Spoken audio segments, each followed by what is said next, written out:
빛 앞으로 나아가서 나를 보고 하나님을 만나자, 이런 주제로 말씀을 드립니다. 빛 앞으로 나아가면 사물이 보이는 것처럼 우리가 하나님의 빛 앞으로 나아가면 자신을 알게 되고 또한 우리가 하나님을 만날 수 있습니다. 그러나 불이 꺼지고 깜깜한 곳에서는 무슨 일이 일어나는지 알지를 못합니다. 그래서 주로 범죄자들은 한밤중을 이용하고 눈에 띄지 않으려고 애를 쓰죠. 출근하는 사람들은 빛 가운데 화장하고 빛 가운데서 다닙니다. 만일에 우리 여성분들이 불을 끄고 화장하면 얼굴 모습이 어떻겠습니까? 아마 화장이 이상하게 돼가지고 출근하라 그러면 출근을 할 수 없을 것입니다. 빛이 있기 때문에 이 눈썹 아래도 반듯하게 그려지고 입술 모양도 반듯하게 그려집니다. 빛이 있으므로 학교에 수업이 진행되고 사무실에 출근할 수도 있습니다. 빛 가운데 있는 사람은 단정하고 부끄럽지 않습니다. 그러나 깜깜한 곳에, 보이지 않는 곳에, 어두운 곳에 악한 일이 일어나고 안 좋은 일들이 일어납니다. 우리 인간의 생활도 마찬가지. 하나님의 빛 가운데 선하고 아름다운 일들이 일어납니다. 그러나 우리가 하나님의 빛을 떠나고 자신을 고집하며 우리의 마음이 어둡다면 우리는 선하거나 아름답게 살아가지 못합니다. 그래서 하나님은 모든 어두움 가운데 있는 인생들을 내게로 나아오라, 빛 앞으로 나아오라고 말씀하십니다. 악인은 그 불의한 생각을 버리고 악인은 그 악한 길을 떠나서 하나님께로 돌아오라, 내가 너를 널리 용서하리라 하였습니다. 문제는 내가 빛 가운데 있는지 어두움 가운데 있는지 잘 알지 못한다는 사실입니다. 빛이 없는 상태는 혼돈하고 공허하며 흑암이 깊은 가운데 있습니다. 혼돈은 온갖 정리가 안 되고 반듯하지 않고 무질서한 상태지요. 마치 애들이 장난감을 가지고 놀다가 어지러 놓은 그 상태, 그게 혼돈입니다. 뒤죽박죽이고 뭐가 뭔지를 모르겠다. 내가 누구인지, 왜 사는지, 어떻게 살아야 되는지 감이 잡히지를 않고 확실하지 않은 상태지요. 그리고 공허, 텅 비어있는 상태, 마음이 허전하고 만족스럽지 못하고 채워도 가져도 아무것도 없는 것 같은 마음의 상태입니다. 그러나 교실에 가면 교탁이 놓여있고 칠판이 붙어있고 책글상이 배열되어 있습니다. 영화관에 가도 앞에는 스크린, 뒤에는 용사실, 그리고 푹신한 의자들이 배열되어 있습니다. 무엇이든지 목적에 맞게 설치가 되어 있고 목적에 맞게 배열이 되어 있습니다. 마찬가지 하나님을 만나고 빛 가운데 살아가면 인생의 꿈이 있고 목적이 있고 내 인생이 정리정돈이 되는 것입니다. 그러나 공허한 마음, 공허한 인생, 그건 빛이 아니요 어두움이지요. 혼돈, 공허, 그리고 깊은 흑암입니다. 절벽에서 떨어지면 한참 내려갑니다. 광산의 지하경도 600m, 800m 깊은 흑암이지요. 또 해저 5,000km, 10,000km 내려가면 거기는 흑암입니다. 빛이 비치지를 않습니다. 깊은 동굴도 마찬가지. 그 동굴 안에 물고기가 사는데 거기 사는 물고기는 눈이 없다고 합니다. 눈이 사실 있지만 그 동굴 안에 빛이 비치질 않으니까 시력이 필요가 없는 것이죠. 사람은 마음의 눈이 밝아야 되고 영혼의 눈이 밝아야 되는데 이 눈이 어두우면 그 마음에 캄캄함이 있습니다. 불안합니다. 답답합니다. 깊은 흑암 속에 볼 수 없는 사람은 답답합니다. 한 발 한 발 내딛기가 불안하고 두렵습니다. 왜 그렇습니까? 내 앞길을 인도하는 빛이 없기 때문입니다.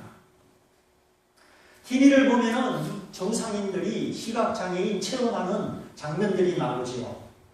눈을 가리고 지팡이를 손에 잡고 건널목을 건너보고 오도블록을 걸어보고 이렇게 불편하구나.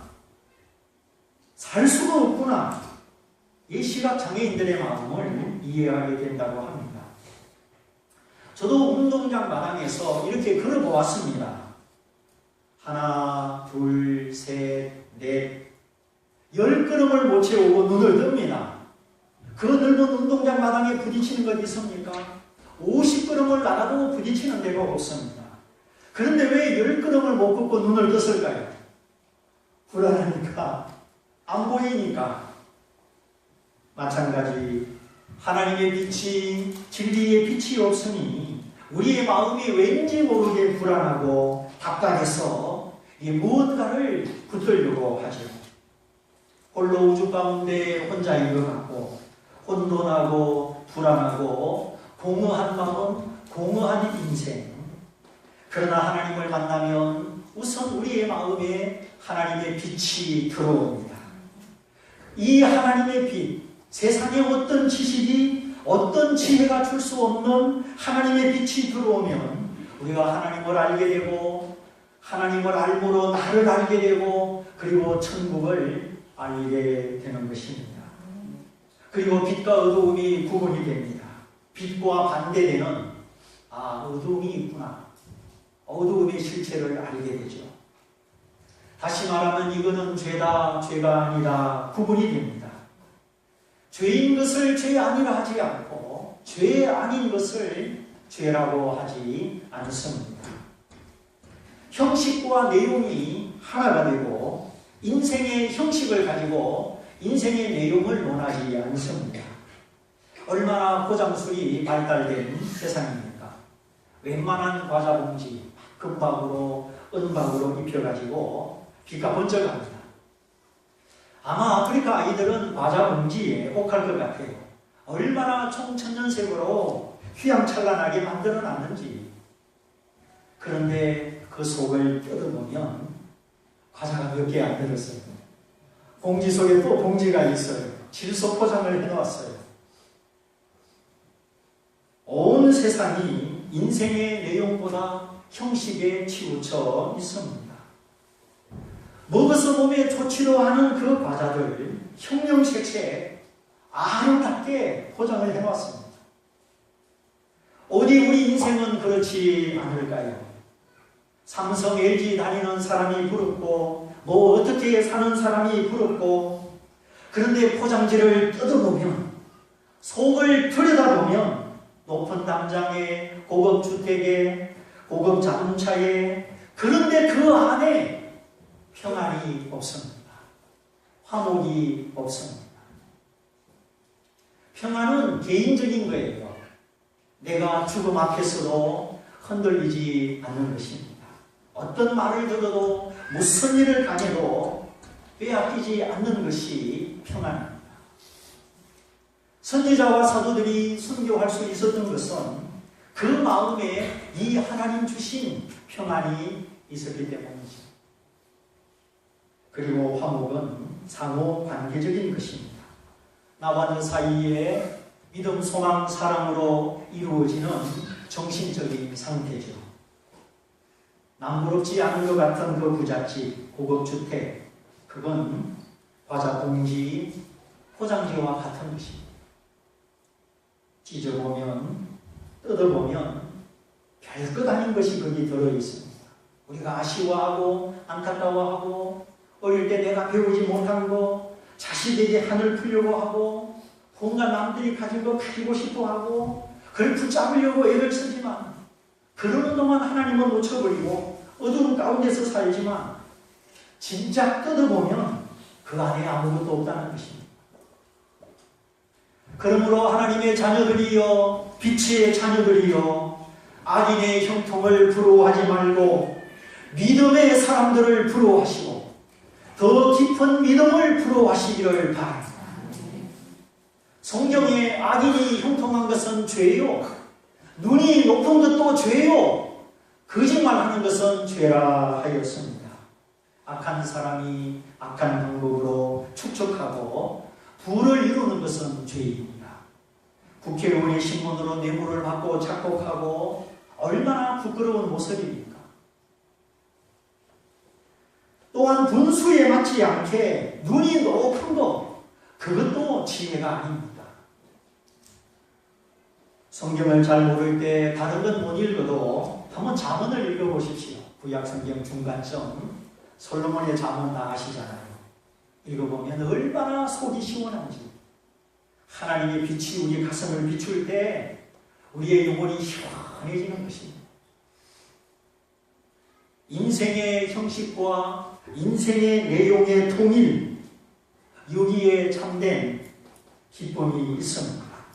그러나 너무나 많은 사람들이 보고 듣고 즐기고 맛보는 감각에 매여서, 사람들의 시선과 칭찬에 매여서 내용을 놓치고 형식에 붙들려 살아가는 모습을 봅니다.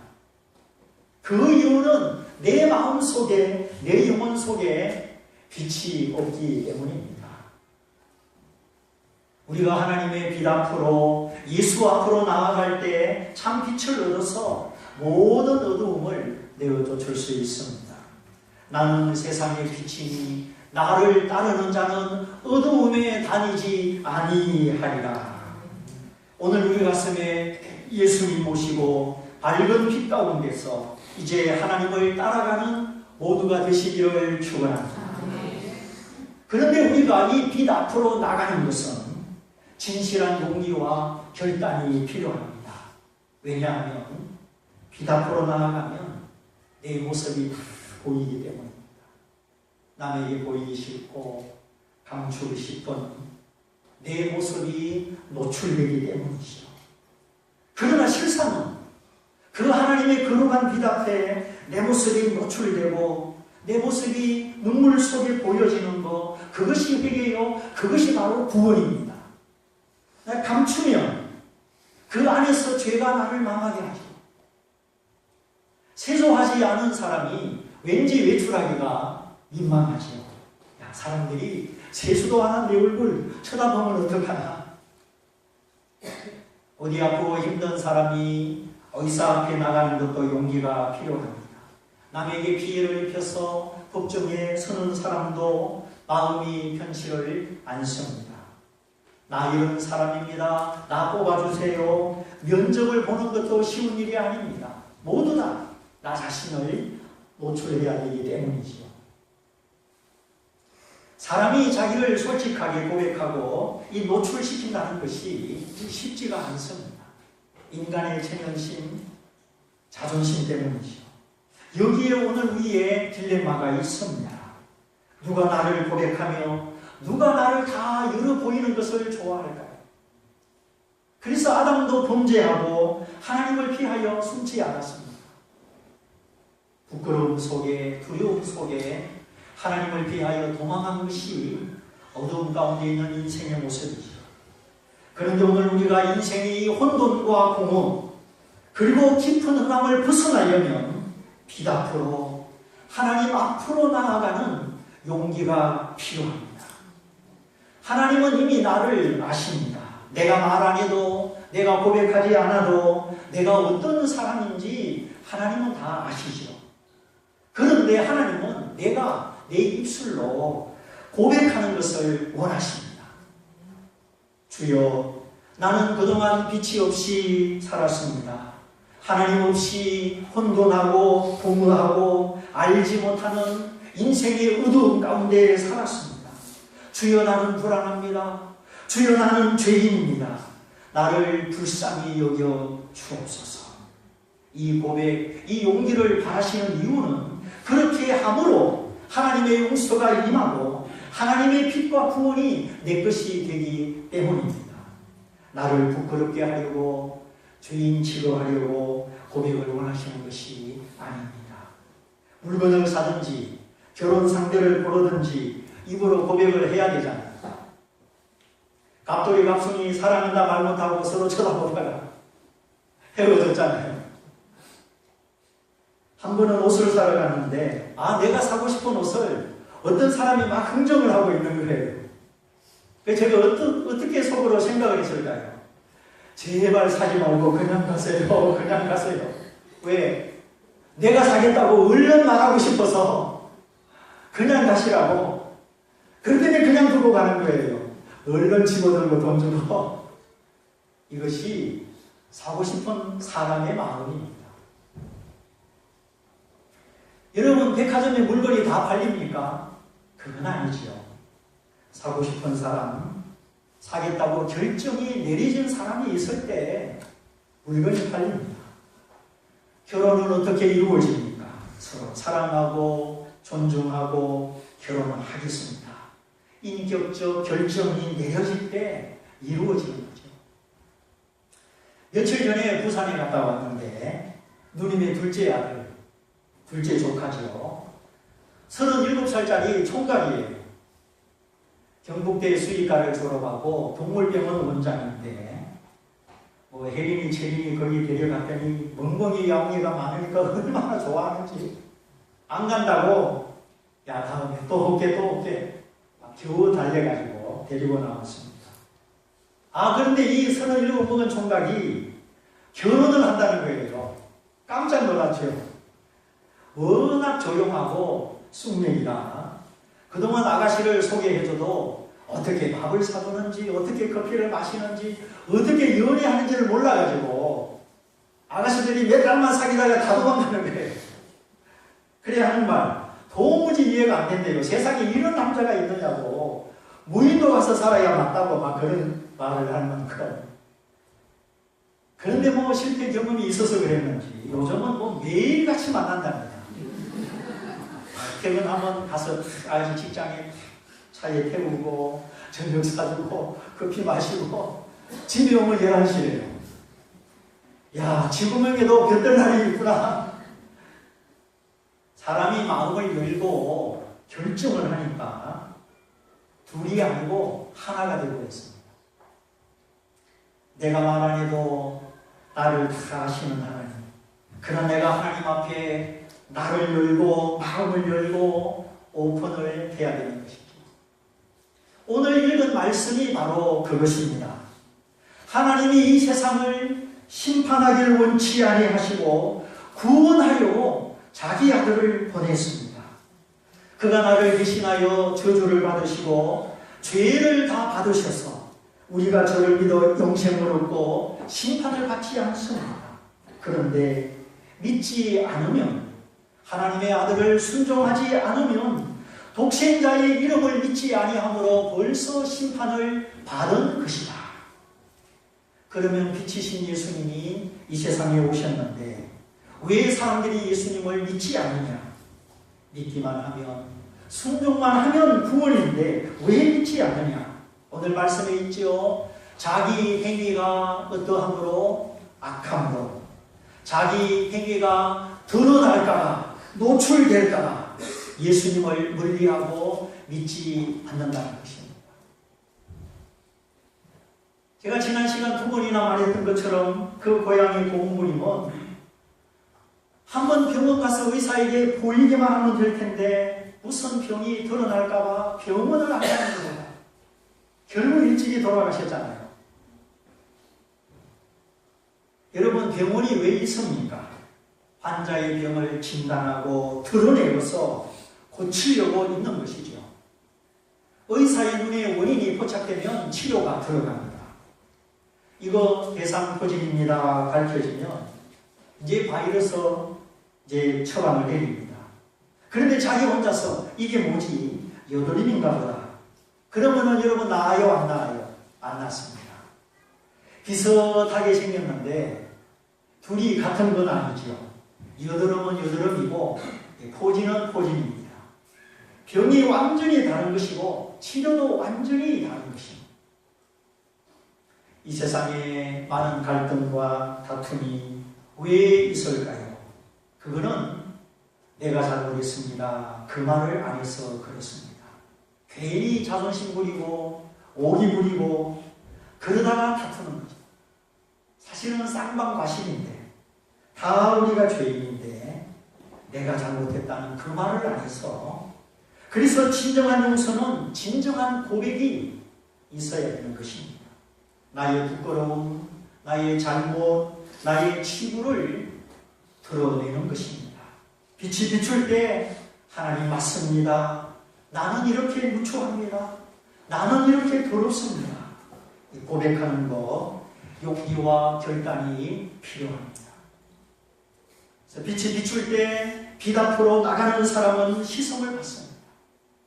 그러나 빛이 비출 때 빛을 거부하고 어둠을 향하여 뒤돌아드는 사람, 그는 용서받지 못하고 시선받지 못하고 더 큰 부끄러움을 맞이하게 되는 것입니다. 그래서 마지막 날 우리 주님이 오실 때 하늘의 빛과 같이 영원히 빛나는 사람이 있고 영원히 부끄러움을 입을 사람도 있다 하였습니다.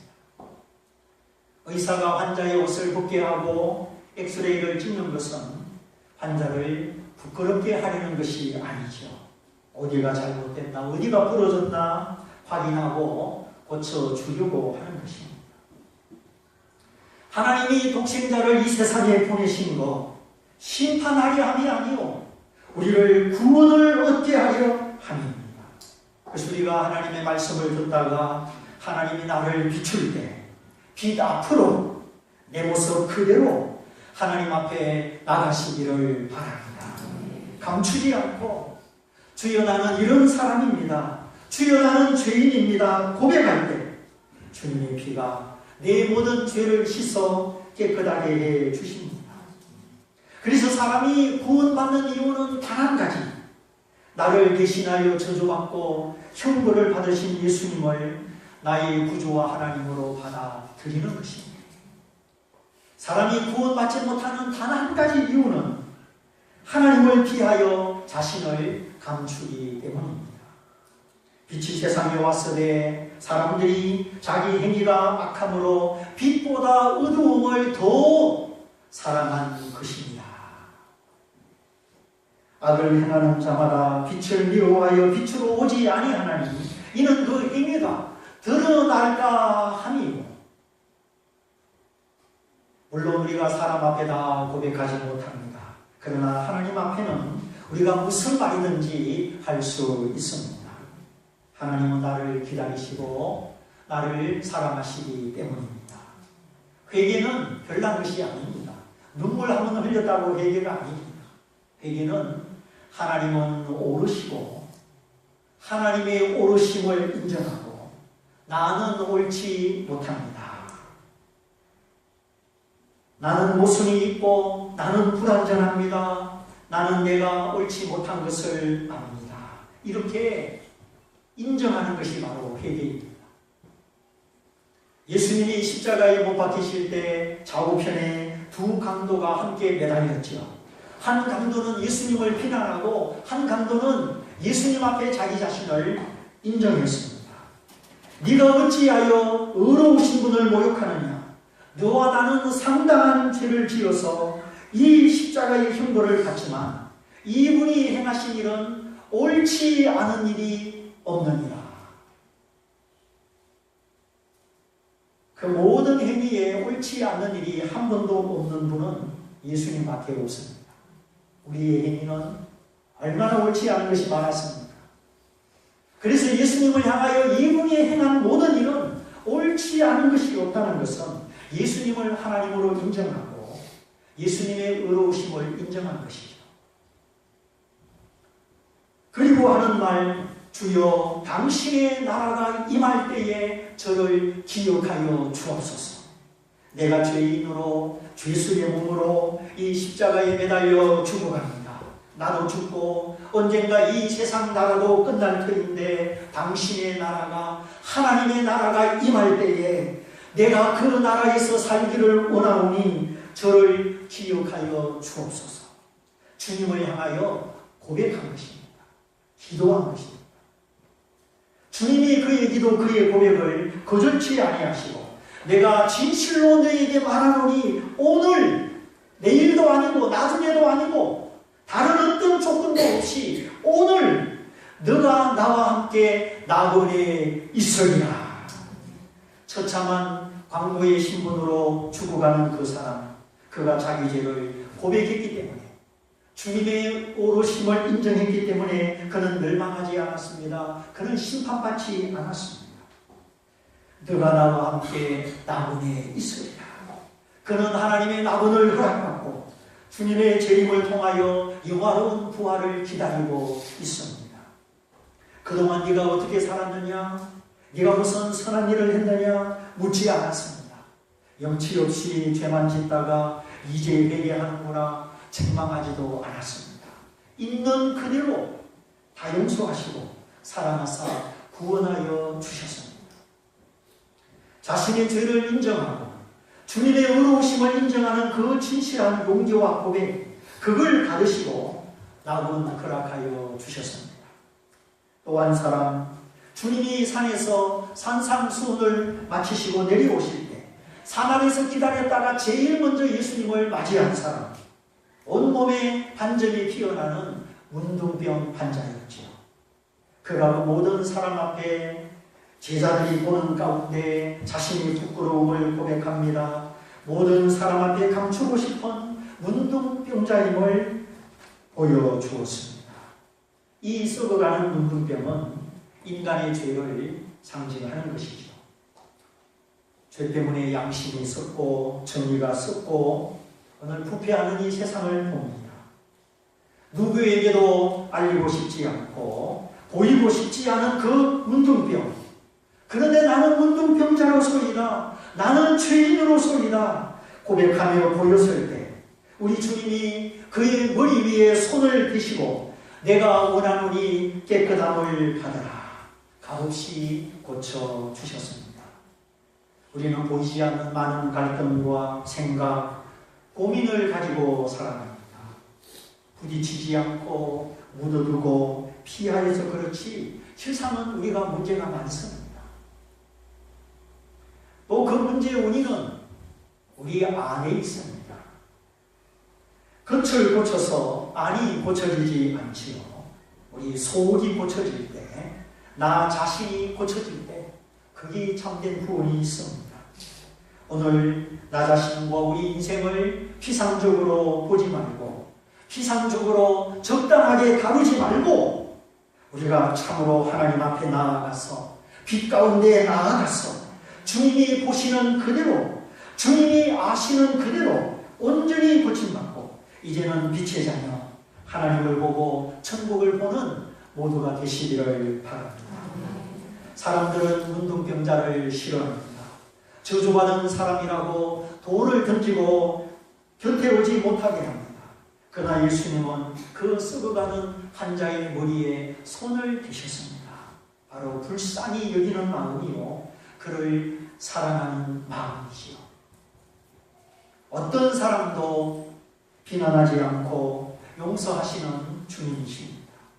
아무쪼록 하나님의 빛 가운데 나를 고백하고 예수 믿어서 빛의 자녀이시고 이제 앞으로 나의 남은 생에 모든 어두움을 벗어나서 혼돈이 없고 공의가 없고 흑암이 없는 질서의 사람, 만족의 사람 다 되시기를 주님의 이름으로 축원드립니다.